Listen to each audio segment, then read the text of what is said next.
Good evening, ladies and gentlemen.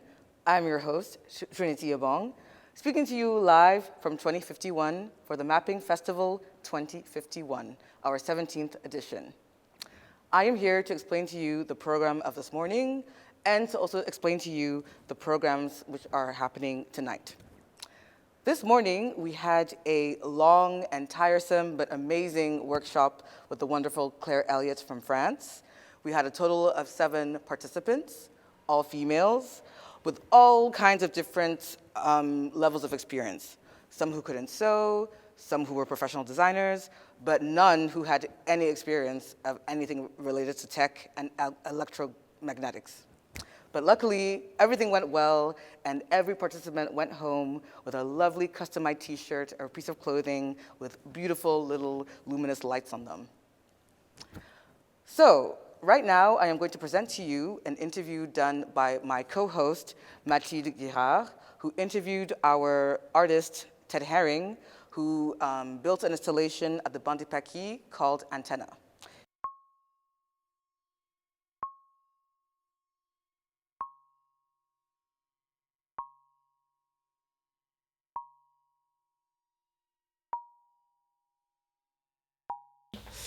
Alors c'est le projet Antenna qui est présenté au Bandit Paquis.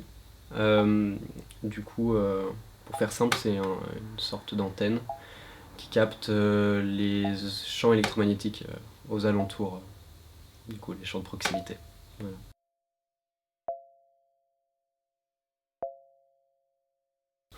Forcément, déjà par les débats publics sur tous les phénomènes des ondes, la 5G, la 4G, etc.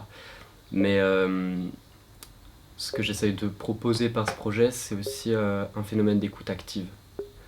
C'est-à-dire d'avoir un pied dans un monde qui est invisible, qui est inaudible, et à travers cette installation, toucher un peu à l'impalpable comme ça, en fait. Et permettre voilà, de pouvoir profiter de quelque chose qu'on n'a pas l'habitude de pouvoir approcher.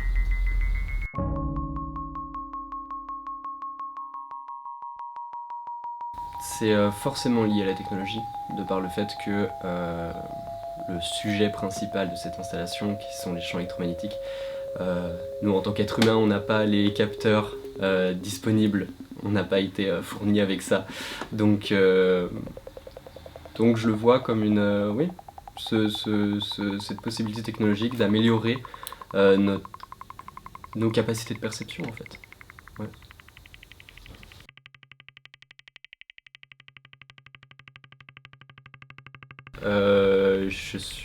Je suis tout ça de très près. Déjà parce que c'est une passion depuis toujours. Et en plus, je suis à chaque fois un peu plus émerveillé à chaque fois qu'il y a des nouvelles choses qui sortent et qui ont toujours cette possibilité d'augmenter nos possibilités, d'augmenter nos capacités. Et c'est quelque chose que je trouve forcément nécessaire dans ma pratique un peu plus chaque jour.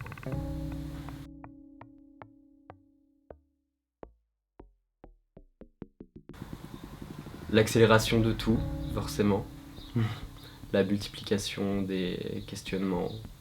Je pense que la technologie est une sorte de reflet, une cause et une conséquence à la fois en fait de tout ce qui peut se passer actuellement dans le monde, socialement, économiquement. Mais j'ai aucun doute sur le fait que utiliser à bon escient et partager de façon libre et de façon accessible, qu'elle puisse avoir un impact qui soit qu'on ne peut soupçonner pour l'instant, de par le fait que la technologie est pour l'instant toujours maîtrisée, créée et partagée par des grands groupes, par des entreprises qui ont pas forcément ce choix de base de l'accessibilité en dehors du profit.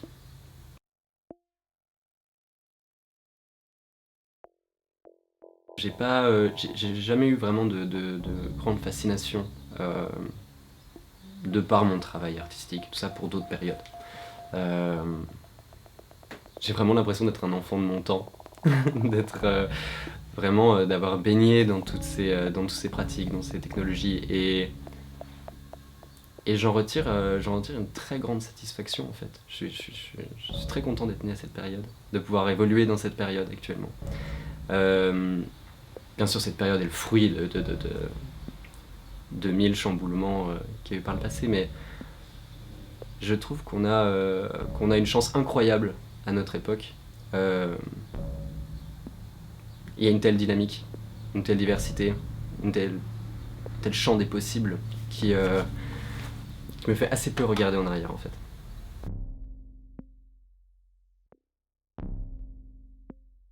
Deux hypothèses. Soit on va continuer dans cette accélération. Tout va continuer à s'améliorer. Soit on va atteindre le mur avant. Et tout va se simplifier. Et un retour beaucoup plus important à des pratiques physiques, à la nature. Mais je pencherais pour une troisième hypothèse qui serait un entrelacement de ces deux hypothèses-là. Et quelque chose où la technologie fait partie intégrante de notre rapport beaucoup plus sain et beaucoup plus éthique à une pratique plastique, à des questionnements sociaux, à l'écologie, à ce genre de choses.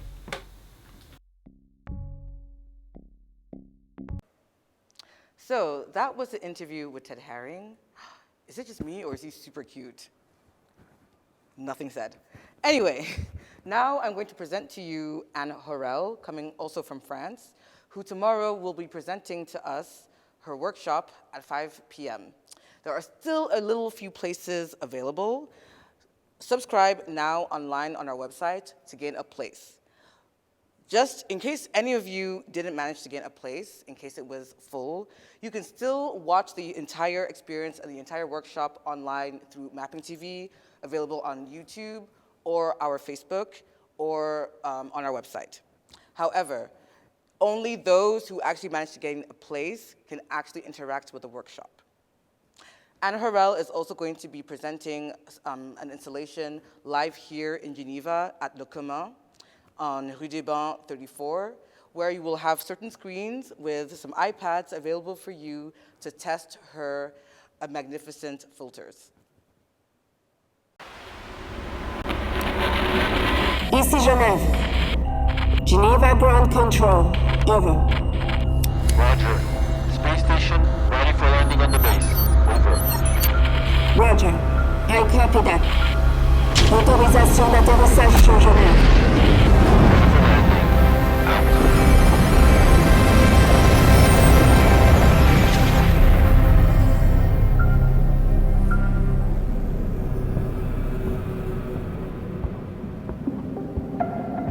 Twenty 51.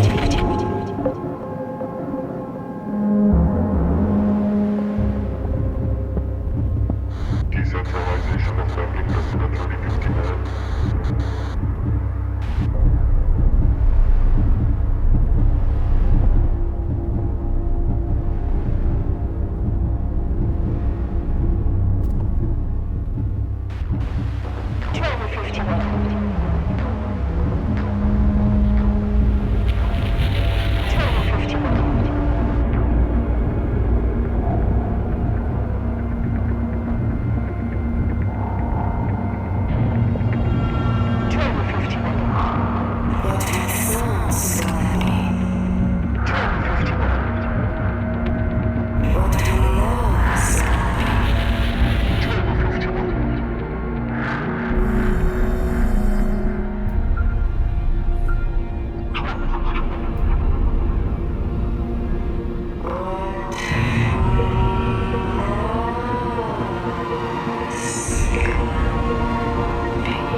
And tonight, we have an installation by a regular guest here at the Mapping Festival, the beautiful Sophie Lemeilleur from France, who will be doing a collaboration with the oil painter Cristobal Del Puer and the artist Stéphane de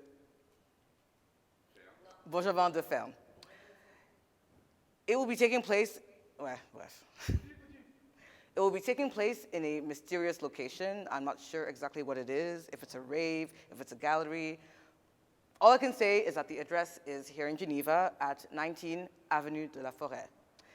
The event will be taking place tonight and tomorrow, limited to 15 guests at a time due to obvious situations. And yeah, go check it out. Have fun and good night.